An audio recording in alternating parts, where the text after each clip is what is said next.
Մենք պետք է դուրս գանք KGB-ի գործակալների մեզ համար ձևակերպած աշխարհի բանից, պատկերից։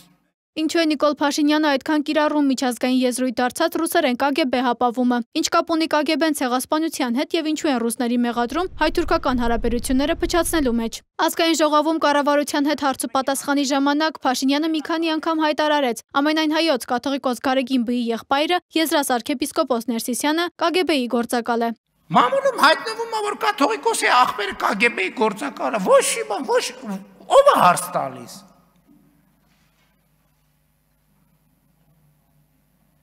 KGB-ի գործակալը ու հիմա նոր Նախճեվանի թեմի առաջնորդ է։ Ոչ մի բան, հա, ոչ, հենց տենց էլ պետք է լինի։ Այս կներեք խելագարությունը ասենց ոնց կարա լինի։ Քաղաքացիական պայմանագիր կուսակցության ֆինանսավորմամբ գործող CVKM-ը հոկտեմբերի 1-ին հրապարակել է Կարնո անունով սրբազան գործակալը Եզրած Ներսիսյանի ճանապարհը վերնագրով հոդված։ Նամակում ասվում է 1986-ի հուլիսին Ներսիսյանը իբր հավաքագրվել է KGB-ի կողմից Կարո գործակալական ծածկանունով, իսկ 1988-ի նոյեմբերին գործերը փոխանցել են Լենինգրադի վարչություն, նույն տարում նշանակելով Լենինգրադի հոգևոր հովիվ։ Հոդվածում ոչ աղբյուր կա, ոչ էլ ապացույց։ Հոկտեմբերի 22-ին կառավարությունում կայացած մամուլի ասուլիսի ժամանակ Փաշինյանը կոչ էր արել դուրս գալ KGB-ի գործակալների մեզ համար ստեղծած աշխարհի կերպարից, մեղադրելով ռուսական կողմին հայերին ու թուրքերին թշնամացնելու համար։ Այդ որ մենք ասում ենք թուրքը մնում է թուրք,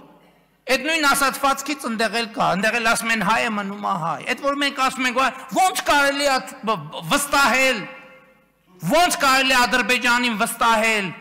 ոնց վստահում եք, այդ նույնը այնտեղ կա, ասում են ոնց կարելի է հային վստահել։ Այդ որ մենք ասում ենք, բա մենք մեր պատմությունից դասեր չքաղեցինք, նույնը իրանք են ասում են, բա մենք մեր պատմությունից դասեր չքաղեցինք, ոնց է դուք խաղաղություն եք ուզում Հայաստանի հետ, բա մեր պատմությունից դասեր չքաղեցինք։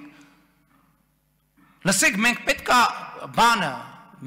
է դուրս գանք KGB-ի գործակալների մեզ համար ձևակերպած աշխարհի բանից, պատկերից։ Ռուսաստանի կողմի պատասխանը չուշացավ։ Հայաստանի վարչապետ Նիկոլ Փաշինյանը պատմական խնդիրների մեջ մեղադրել է թուրքերին, հայերին եւ ԽՍՀՄ-ի պետական անվտանգության կոմիտեին։ KGB-ն ստեղծվել է 1954 թվականին, հայոց ցեղասպանությունը Օսմանյան կայսրությունում սկսվել է 1915 թվականին, գրեթե 40 տարի առաջ KGB-ի ստեղծումից։ Ըստ շատ պատմաբանների Փաշինյանը փորձում է թուրքերի մեղքի բեռը թեթևացնել, ոչ միայն Ռուսաստանի ուսերին դնելով, այլև հարցականի տակ դնելով պատմական փաստերը։ Մենք հայոց ցեղասպանության պատմությանն էլ պետք է վերադառնանք, պետք է հասկանանք լավ ինչ է տեղի ունեցել եւ ինչու է տեղի ունեցել։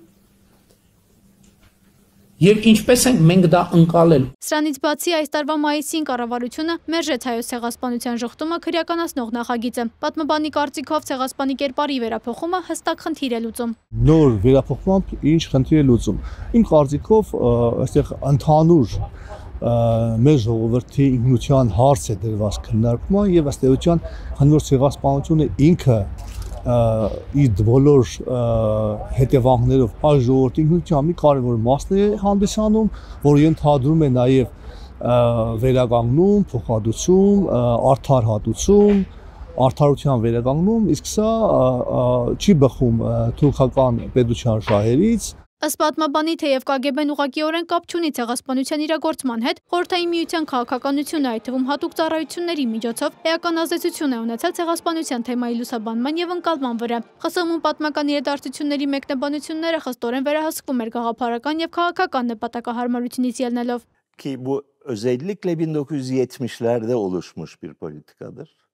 Ինձ թվում է, որ Թուրքիայում հայերի նկատմամբ թշնամանքն էլ ԿՀՎ-ն է այսպես ասած բորբոքել, փաստարկներ է ստեղծել, գրոհայիններ է պատրաստել։ Իհարկե, երբ այսպես է ընկալում իրավիճակը, Թուրքիայի մեղքը փոքրանում է։ Թուրքիան այնքան էլ մեղավոր չի երևում, այսինքն իրադարձությունների շարժիչ ուժը կարծես Վաշինգտոնն ու Մոսկվան են։ Ցարական Ռուսաստանը որպես Անտանտի մաս 1915 թվականի մայիսի 24-ին Ֆրանսիայի եւ Մեծ Բրիտանիայի հետ համատեղ հայտարարությամբ դատապարտեց հայերի կոտորածները, դրանք որակելով հանցագործություն մարդկության եւ քաղաքակրթության դեմ։ Մեր ժամանակներում լայն տարածում ստացած այս ձևակերպումը պատմության մեջ առաջին անգամ կիրառվել է այդ օրը։ KGB-ն ստեղծվել է 1954 թվականին որպես ՉԿ-ի, ՆԿԳԲ-ի, ՆԿՎԴ-ի եւ ՄԿԲ-ի անմիջական իրավահաջորդ եւ մտնելով ԽՍՀՄ մինիստրների խորհրդի ենթակայության տակ գործել 1954-ից 1991 թվականներին։ գործակալներին։ KGB-ն լսարանի վրա ազդելու համար մի քանի մեթոդներ է կիրառում՝ գրաքննություն կամ ցենզուրա, կրթության եւ մշակույթի գաղափարականացում, վախի եւ ամստահության մթնոլորտի ստեղծում, պատմության կեղծում եւ վերաշարադրում։ Հայաստանի Հանրապետությունում գործում է կառույց հակահետախուզության ծառայություն, որը պատասխանատու է երկրի ներսում գործակալներին բացահայտելու համար։ Ենթարկվում է վարչապետին։ Այդ դեպքում ինչու քայլեր չեն ձեռնարկվում, այսպես ասած KGB գործակալների ցանցը վերացնելու համար։ Ցույց կտա ժամանակը։